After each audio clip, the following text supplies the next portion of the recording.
বাঙালিরা বিদেশ বিভুঁইয়ে যে যেখানে থাকেন না কেন দেশীয় সংস্কৃতি কৃষ্টি ঐতিহ্যকে ধারণ করতে প্রচেষ্টার কমতি নেই কারোরই মধ্যে। স্টক-অন-ট্রেন্টের বাঙালিরাও তেমনি বাংলা নববর্ষ 1418কে বরণ করতে পরিবার পরিজন নিয়ে সম্ভবত হয়েছিল মার্টিন লেক হাউসের হলরুমে।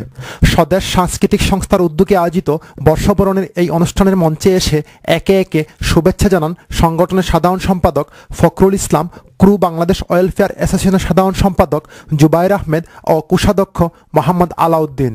পরে হাসি রানী আমিনুর রহমান, নুরুজ্জামানদের সুরের মূর্ছনায় প্রাণের আনন্দে উচ্ছ্বসিত হয়ে নেচে গেয়ে মেতে ওঠেন অনেকেই।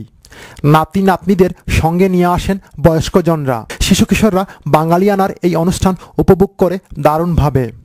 আমার ফ্রেন্ড আইসি হানাম এনজয় বাংলাদেশ নিউ ইয়ার শুভ নববর্ষ।